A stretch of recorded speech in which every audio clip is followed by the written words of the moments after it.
What's happening? So I thought I would talk today about a concept that I like to use in my music lessons. I personally use it as a warm-up, and I think it's just a really good way to understand the chords in a key and why we have the notes in each chord and where the notes are coming from. So that the concept of chords isn't just coming out of left field.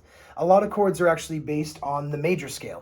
So many chord progressions in songs use only the notes in the major scale. Not all songs, but a lot of songs are following the structure of the major scale. So what we're going to do today is we're going to use the C major scale, which has no sharps or flats on the piano. It's all the white keys. And the main concept here to start is that we're going to start on any note and we're going to move in thirds, meaning that we're going to skip a note in the scale. So if we start on the 1, which we will, the first note in the scale, which is C, we're going to skip the 2 and we're going to go up to the 3.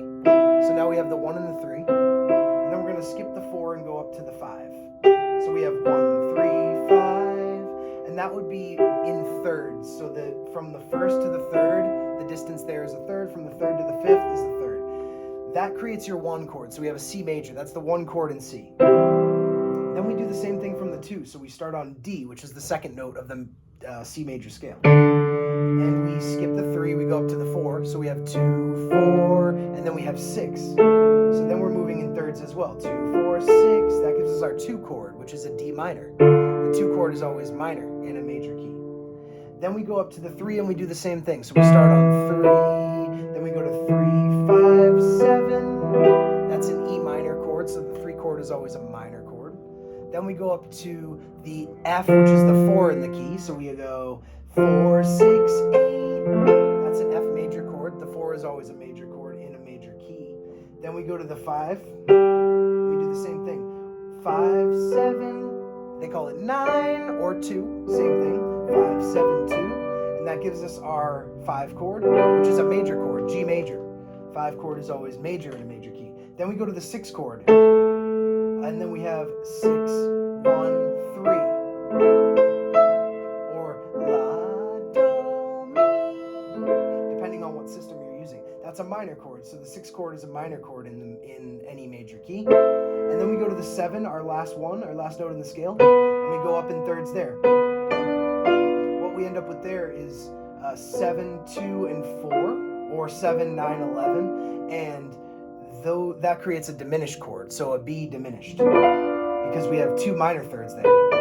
But we're always moving in thirds, so that's how we get all the chords in the key. We have the 1 chord, major, 2 is minor, 3 is minor, 4 is minor, major, 5 is major, 6 is minor, 7 is diminished, and then we're back at 1. So that's where these chords come from. So a lot of times we're moving through these different chords in just different patterns. So it could be 4, 5, 1, 6, 4, 3, 2, 5, 6, 3, 2, 7, 1. So this is all these different chords. You can move through them in all these different patterns. But a lot of great songs, in fact, many great songs, use only notes from the major scale to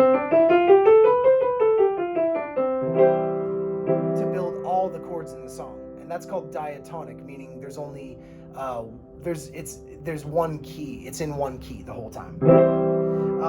So if you want to expand on that concept and go a little further, you can add in the 7th for each chord. So we go to the 1, we do the same thing, 1, 3, 5, but then we go up another third, so we end up at the 7, 1, 3, 5, 7. In this case, we have a major 7, so the 1 chord is a C major 7. Then we go to the 2 and we do the same thing. 2, 4, 6, 8. And that's a minor 7 chord, so we have a D minor 7. We go to the 3 and we do the same thing. 3, 5, 7, 9. That gives us E minor, a minor 7 chord.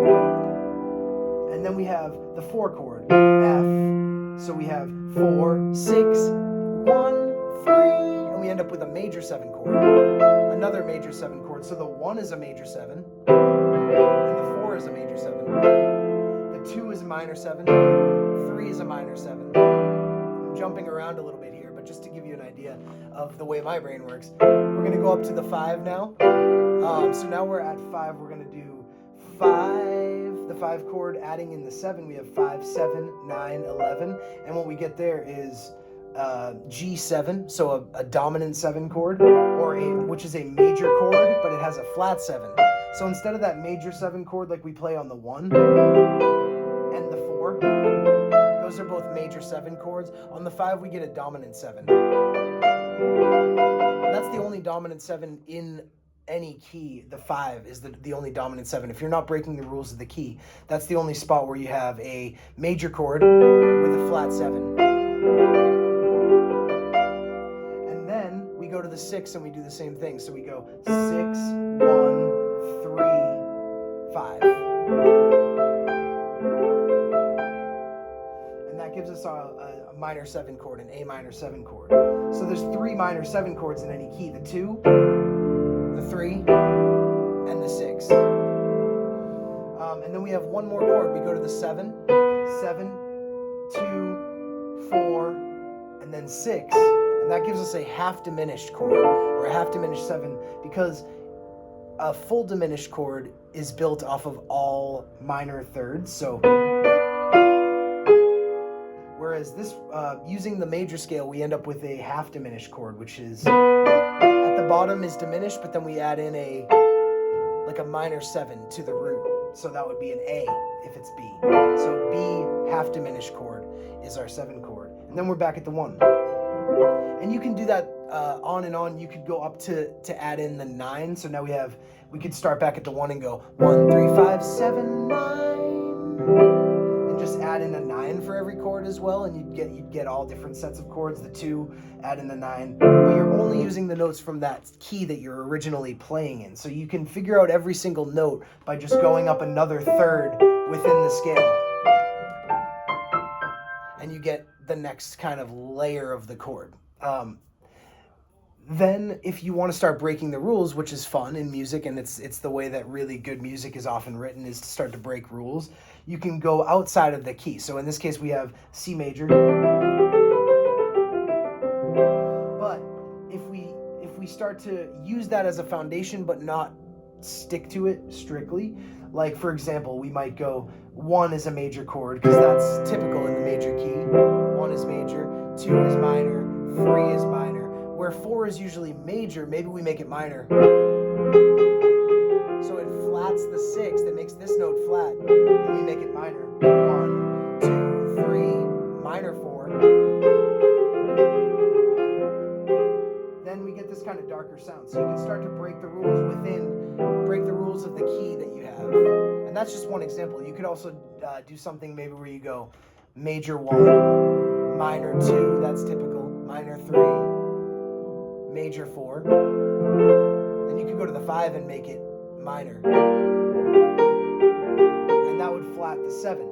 So it affects the notes around it, but just different ways to start breaking the rules. So the idea is really to start looking at a scale not as something you just play in an order every time the same way, but maybe more something that you can cut through at different angles using different intervals to get all these different options for your key. So if you're playing in any key, you have all the notes kind of right there in the scale to give you all these different chord progressions.